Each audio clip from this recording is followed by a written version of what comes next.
Hello friends, welcome back to my channel Mitali's kitchen. আশা করি সবাই খুব ভালো আছেন। আজ আমি যে রেসিপিটি আপনাদের সাথে শেয়ার করছি সেটি হলো ইনস্ট্যান্ট মাওয়া বা খোয়া ক্ষীর।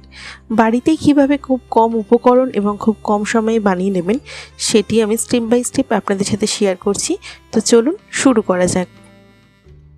হোমমেড মাওয়া বা খোয়া ক্ষীর বানানোর জন্য আমাদের এখানে 100 গ্রাম পাউডার মিল্ক লেগেছে, আর 500 গ্রাম দুধ আমি ফুটিয়ে 200 গ্রাম করে নিয়েছি, আর লেগেছে 2 টেবিল স্পুন ঘি।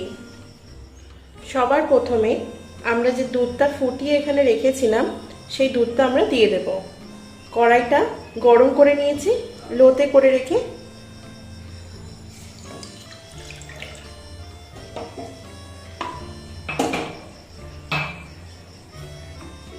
দুধটা হালকা গরম হলে কিন্তু মিল্ক পাউডারটা আমরা অ্যাড করে দেব। দুধ কিন্তু এখানে গরম হয়ে গেছে, এবার আমি অল্প অল্প করে মিল্ক পাউডারটা অ্যাড করছি।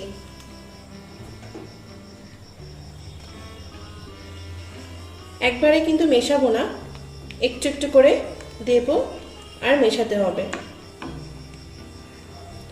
একবারে দিলে কিন্তু লাম্পস পড়ে যাবে,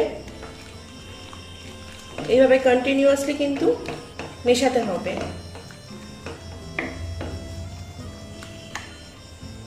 আবার অ্যাড করছি।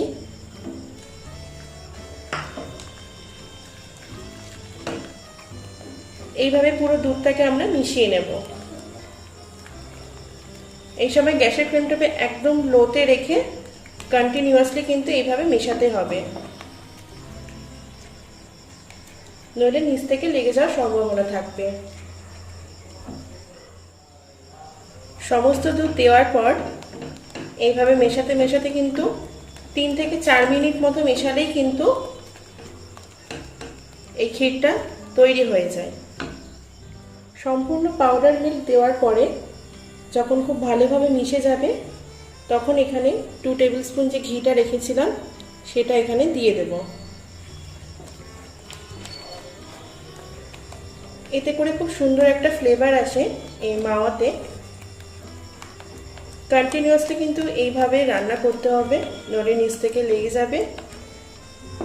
4 থেকে 5 মিনিটে কিন্তু এটা রেডি হয়ে যায়, খুব কম সময় লাগে। আমার এখানে কিন্তু 5 মিনিটও লাগেনি, 4 মিনিটেই কিন্তু খোয়াটা রেডি হয়ে গেছে। প্যান থেকে উঠে আসছে, এই সময় কিন্তু বুঝে নেবেন যে খোয়াটা আমাদের রেডি।